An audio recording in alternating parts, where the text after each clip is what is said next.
Hello everyone, my name is Carolina Garcia and I'm part of the 100 Plus Accelerators team.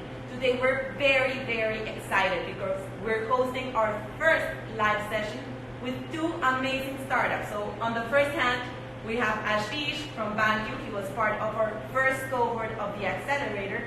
And now we also have Hero Basile from Nomo Waste, and he's part of the second cohort of the accelerator. And you know, great news. Today we're going to show the power of collaboration because we have these two amazing startups joining forces to solve one of the biggest problems that we have in Colombia, in Bavaria operation, and it is how to bring back beer bottles, to refill them and reuse them. So before we get started, Hero, why don't you tell us what is Nomo Waste and what is your project about? Okay, so hello everyone, I am Hero Basile and I am Nomo. So Nomo is a sustainable waste management company designed to solve a problem for a whole industry we're working and where ABI and Bavaria works in. So our main purpose is to recycle as much material as we can that is generated in clubs, restaurants, bars, big events, and the whole entertainment industry scheme, basically. So, and here comes Return Home, which is an amazing project that we're working together, which aims to rescue many bottles for Bavaria and making them returnable again, filling them up with beer, and continuing their life as a bottle, basically. That is amazing. So just to give you a big figure, every day Bavaria sells 1 million bottles that they never go back. It's just one way. If we could bring them back and if we can refill them and reuse them, we will be making a huge environmental impact.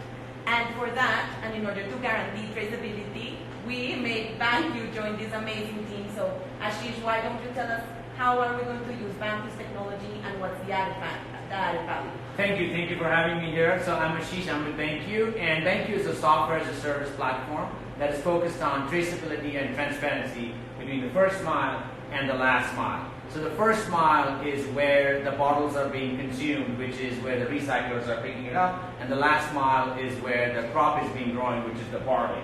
So what BanQ really does is works very closely with brands like ABM and Bavaria to connect the first mile and the last mile. And specifically, this 1 million bottle challenge we've all taken up, we're going to now connect the recyclers who are picking up these bottles, track and trace them on BanQ through the Nomo cooperation, and show to the world that we can not only empower the recyclers, but we have a traceable, transparent supply chain. That is amazing, and we're so excited because now we're going to have visibility of all of our supply chain, and especially of waste pickers, recyclers that are usually very vulnerable communities that are doing an amazing job. So Hero, why don't you tell us a little bit more about the waste pickers and why it's so important to work with them? So the waste pickers, we have recognized them as the invisible heroes in a multi-million-dollar value chain. They are a stigmatized community which really needs help from the last mile, and it's a community that do an amazing job for the city, for the country, and that don't have enough visibilization. I don't know if that's the word for it, but one of our main pillars is to empower these recyclers for them to bring us home as many bottles as they can. So we are, making their working conditions better, valorizing their material, and like in the end of the exercise, making their lives better. Actually, it's like it's an amazing initiative. How do you say? Initiative. It's an amazing initiative from ABI. Doing it through BanQ is amazing because they have their record of what they're doing. They have a financial identity that they are starting to develop, so they are becoming more a part of society. That's it. That's why I think it's so important to work with them. They are our main workforce right now, so we have to empower them. Fantastic, Hero. And in fact, for us, working with waste pickers is very important. We are fully committed to to improving their livelihoods. And actually, one of the greatest things that we're gonna do is that before, for example, a waste picker could sell one bottle at 25 pesos. Now we're going to buy that bottle at 50 pesos. So we're like doubling their profits and actually making glass, recuperating that glass, a profitable business, and that will help them improve their livelihoods and, of course, improve the recycling rates. And for that, we need visibility, yes, and we need blockchain. And yes, here's where banking comes in. How does blockchain help us have guarantee that we're actually paying that 50 pesos per bottle to each of the recyclers? Perfect. So most people think about blockchain as Bitcoin, but that's not what we do here. So we run a blockchain platform that has no cryptocurrency in it.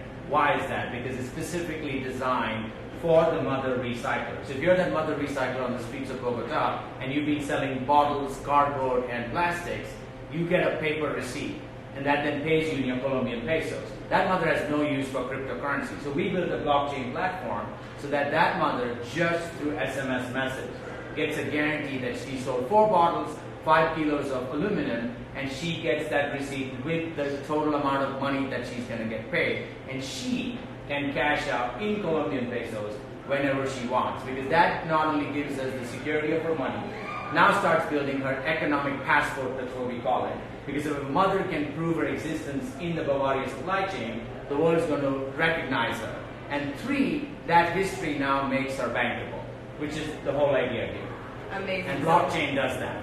Yeah, so we're also in the forefront of innovation using blockchain to guarantee that traceability.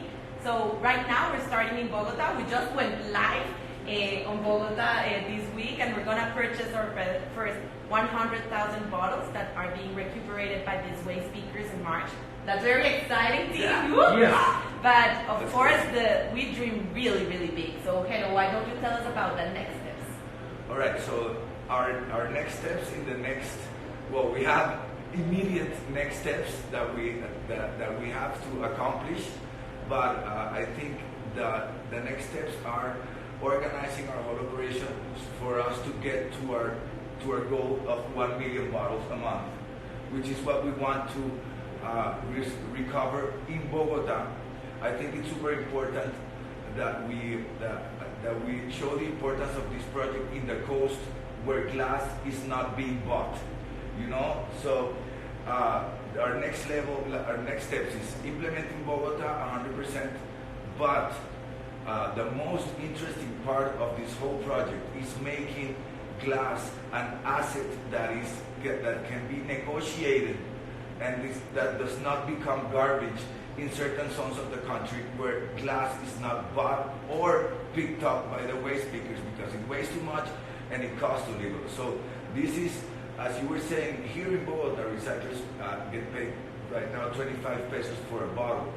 But in the coast and all the other areas of the country, that bottle doesn't represent anything for a waste picker right now, and we are making it a valuable asset. So it's that I think is the most important next step for us, is having our operation here 100%, but doing La Costa. So great. First destination, Bogota. Second destination, the coast part of Colombia, especially Barranquilla. And in fact, Ashish can tell us a little bit more about this, because just to let you all know, Ashish has been training waste pickers in Barranquilla, in Santa Marta, in Cartagena, and in Bogota for the last 10 days. So tell us a little bit more about this experience. It was an incredible learning experience last 10 days, because we went live in Barranquilla, Santa Marta, and Cartagena with 6 cooperatives. And believe it or not, 5 of them are women-led. So one of the most interesting learning experiences that I had personally was that recycling is an industry that can really transform our consumer thinking, because it really empowers women. And more than empowering women, it is actually creating this fair supply chain. So one of the things that we saw, that the adoption rates, and believe it or not, were less than an hour. We were able to train a cooperative that was led by women, where there were 50 to 100 recyclers coming in. They were live in less than 1 hour, and they started purchasing. And just to make it simple, it works very simple. The recycler uses an SMS phone, so no smartphone needed. The cooperative, which is led by a woman leader, she can purchase it right on her phone, and the entire supply chain is dual, so that the mother gets a copy, the supply chain gets a copy. And the bigger advantage is for the cooperatives is that now they're not looked at as middlemen. They actually have started building their own business framework, which then opens a marketplace for them to sell the capacity they have on paper or glass or aluminum. So it's really changed the dynamic, changed my thinking, and honestly, I learned more than deploying the platform. So it was an amazing experience, and we continue to grow it. Amazing to see all that woman power Yes. in the coast. So, well, I think that our time is up. Thank you so much to all of the viewers of the 100 Plus Accelerator Instagram to be here in this live session. It was our first live, so we were very excited. Thank you. Just to let you know, this will continue. And the next live session that we will have will be with two amazing startups that are focused on water. Just to give you a hint, Azarazi and Jive, just keep tuned because we will be posting so much about it during World Water.